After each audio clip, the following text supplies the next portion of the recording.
Oh, hi, doggy. Sorry, bad joke. If you've ever seen The Room, you know what I'm talking about. So, back again, video number 2. This one's just going to be another What's Been Spinning video. I'm going to talk about 5 records here and a cassette that I've been listening to. First of all, though, what we're listening to in the background, little dungeon synth, Thief. This is the collection of the first 4 EPs, if you will, Thief 1 through 4. Listening to disc 1, which has Thief 1 and Thief 2 on it. If you don't know Thief, he is a dungeon synth performer from Salt Lake City, from my local area. He also has another project called Sequestered Keep, which is quite good. Medieval. We'll open it up there. You can kind of see some of the interior artwork there. Medieval dungeon synth. You've got your bard there with his lyre, the medieval guitar, rocking out for the royalty there. So, yes, Thief 1 through 4, the collection here. Got this from Out of Season, the label that has basically put out all the Thief and Sequestered Keep stuff. They're really cool if you're into dungeon synth. They carry some black metal, they carry some other metal stuff. They trade releases a lot. I know with Nuclear War now, Avant-Garde, all sorts of stuff. So that's what we're listening to now, Thief. All right, on to the vinyl for all you vinyl nerds. We're going to start out with black metal first, because I know everybody loves their black metal, and then we'll go on to other stuff. So, Disaster Stormbringer is what we've got here. This is a double LP set here. Take it out of the sleeve real quickly so you can see that a little better. Records are just black. I'm not going to worry about showing you that, but there's a little poster, and then there's the gatefold inner here, some photos of the band, that kind of stuff, song titles, all that good stuff. So, if you don't know Disaster, they are a German blackened thrash band. Like I said, I'd say this is one of their earlier records.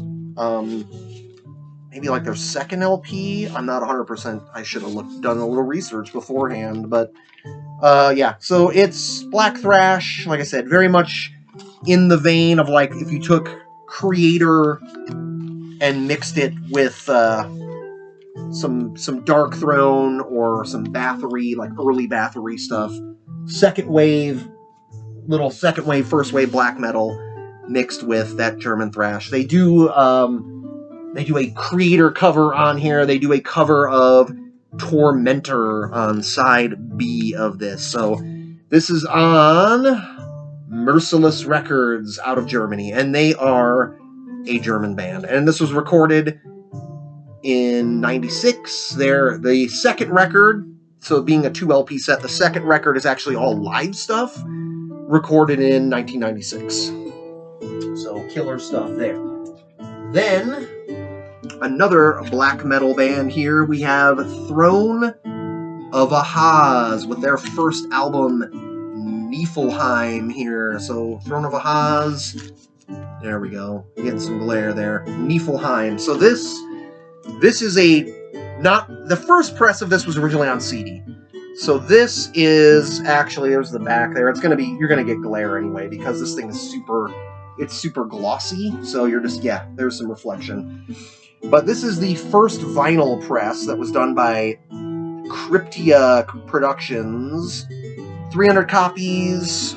Throne of Ahaz were, I believe they're Norwegian, but Throne of Ahaz were a little more mid-paced sounding. I mean, they get fast and stuff. This record, they had two albums.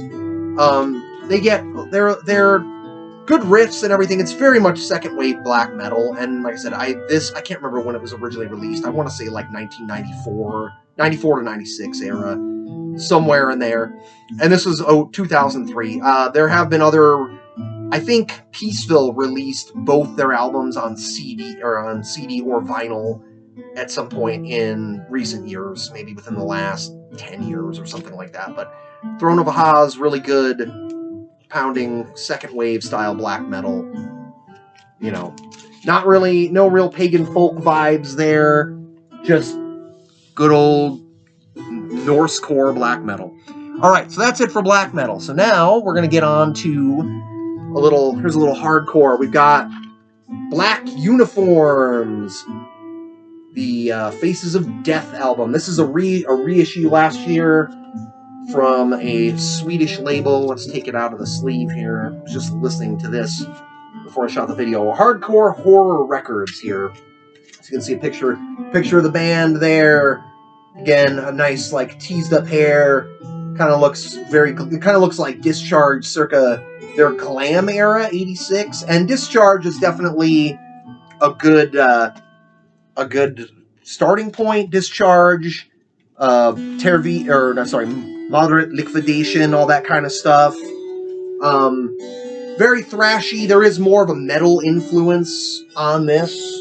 You do get kind of 80s raw metal stuff. There's a bit of that Venom and like Onslaught vibe there, but really good songs, just ripping fast. I really like City of the Dead and City of the Dead 2. They kind of make references to, there's some little very Goblin-esque sounding stuff there. The B-side really wins it for me. Like, everything on the B-side is awesome. Like, Uncut, Over and Out, A Good Cop Is, Into the Funhouse, all killer tracks. Highly recommended if you love kind of like your DB mangle punk, any of that Swedish, Finnish, super fast punk, Again, these guys aren't the fastest. They definitely have a little bit more of a metal vibe. There's some solos and stuff like that. Not as rock and roll sounding as like Anti-Cemex or whatever, but definitely there's a bit more of that vibe there. So, Black Uniforms, Faces of Death. Worth checking out. Next, again, not metal. This is not metal at all. Holy shit, knocking down the Thief CD. Not metal at all, but this is Vatican Shadow. Persian Pillars of the Gasoline Era. So this is a $20 spin release, so flip it around. 2020. So if you know Vatican Shadow whatsoever, Vatican Shadow, what you're getting with Vatican Shadow is, I'll set that down. We'll open it up. Why not? Fuck it. Let's open it up. They are a electronic kind of noise project. Sounding kind of, they get dancey at times, but there is noise there. Let's see what the insert looks like. It says, "Nobody move, please. We are going back to the airport." The theme on this, I think, has to do with like Iran-Iraq war here. So there's no vocals, there's no lyrics or anything like that. But this is done by Dominic Furnow. You got cool vinyl here. We'll show you the vinyl. Right there, it's kind of clear with a bunch of like black and white and gold and red splatter. Looks pretty cool there.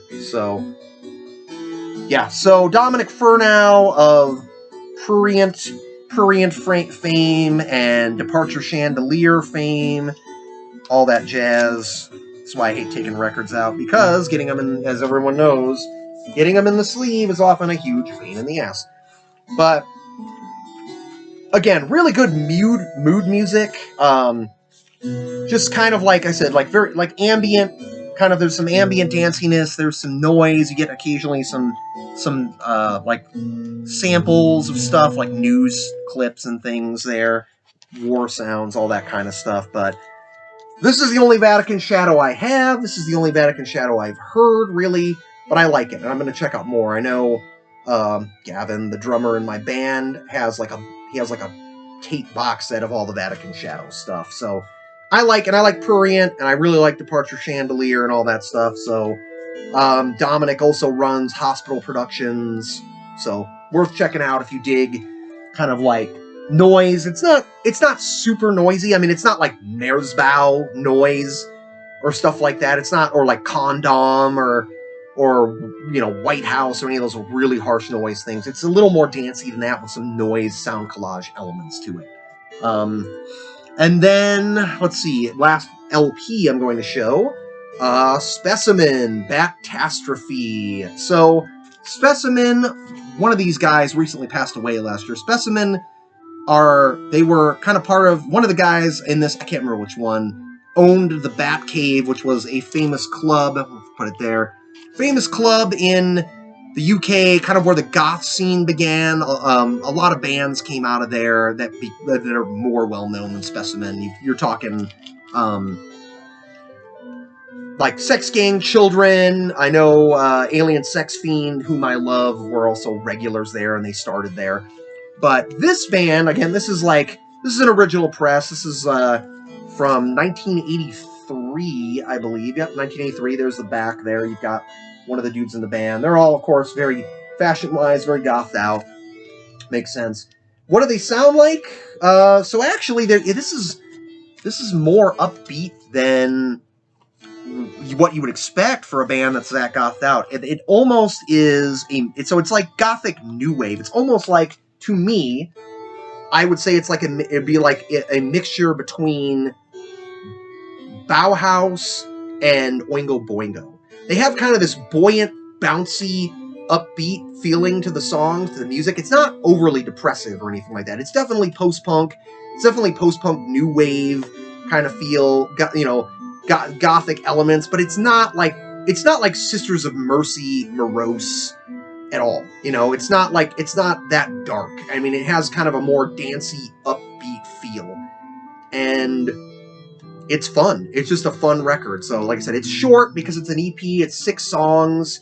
I mean, song length, most of the average song length is probably about 3 to 4 minutes. So each side is about 11 to 12 minutes long. So it's in and out pretty quickly. You're talking 22 to 24 minutes of your life with Specimen, Batastrophe. I need to buy more of their stuff. Like I said, this was actually on Sire, so they were kind of, they never got real big, but they were sort of poised to be like a big thing because I think they were kind of at the center of that whole Batcave movement, and, they inspired a lot of other bands and did a lot for like the kind of goth post-punk scene in the UK in the early 80s, early mid-80s era. So, and then lastly, cassette here. I want to talk about a band. I actually show 2 cassettes. Let me reach back. No, fuck it. Let's get the other one.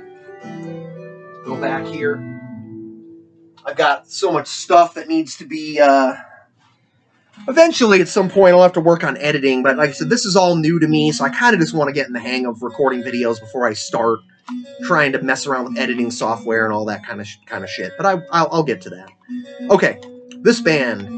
This is Hell Knights. I'll hold it a little closer there. Hell Knights from the Ukraine. So let me take it out. I'll take it out of there. There's custom-made labels here on the tape. That's tape number 1. Came with a sticker. I've already got the sticker put up. So that is the album that came out last year on Surrogate Records. And then we have their first record, also on Surrogate. I can't remember what year this came out, but there's some cool custom-made labels on that. You'll see it's like a plane dropping coffins. And put that right there. Oh, sorry. Wrong way. Anyway. So what do Hell Knights, these guys, what do Hell Knights sound like? So, I'm going to set these down here. Hell Knights are a crust punk hardcore band, like I said, from the Ukraine, but they have a very distinct black metal influence. So, very filthy sounding recordings, really raw. Again, like the image wise, like I know I've seen pictures, live shows. I know the vocalist wears a ski mask. Photos I've seen, vocalist was wearing a Dark Throne shirt. The bassist or guitarist was wearing like a Bathory shirt. So yeah, I would almost say early Bathory, like first 2 albums Bathory and like early Dark Throne are obviously influences on these guys. I mean, they're still very much a crusty hardcore band, play fast, but that production quality and just general grime and darkness they definitely get from like kind of like Bathory and like Dark Throne, like Scandinavian black metal stuff. So really fucking cool band. I haven't really heard anybody talk about them. I found out about them again through Gavin, the drummer of my band. He's all over Bandcamp. I try to be on there, but it seems like he works from home and he just has his fingers on the pulse of a lot of underground shit that's going on, and so I find out about a lot of stuff through him. But I love this band. Like I said, I ordered these from their label. I ordered both these tapes from Surrogate. They weren't very much. I think they're in Poland. I think Surrogate's a Polish label. So they took a while to get here, but I mean, each of these came with stickers. This one came with a brown sticker with the logo. This one came with a black sticker with the logo. There was a free embroidered patch, a nice quality patch that was thrown in with these. So, worth checking out. Like I said, really raw, angry, fucking tear your face off, crusty, blackened punk. So, that's what I got for now. Like I said, I've been listening to lots of other stuff, but I want to keep these videos relatively short. I'm not established enough to have people sit through a fucking half-an-hour video at this point, listening to me ramble on about music. So, like I said, as time goes on, I'm going to really focus on editing and probably, go into more detail, try to, do a little more research rather than just kind of being off the cuff like I am now. But that's what I got for the moment. Like I said, I'm still debating on next video whether I'll do the metal tag or whether I kind of want to respond to that. Can Metalheads be audiophiles video, because that's interesting, and I just bought some new speakers. I think probably as a kind of a side effect of watching a bunch of those videos to be like, oh, is my gear good enough? I don't know, dumbass that I am. But yeah, that's it for now. Have a good one, and I'll talk to you soon.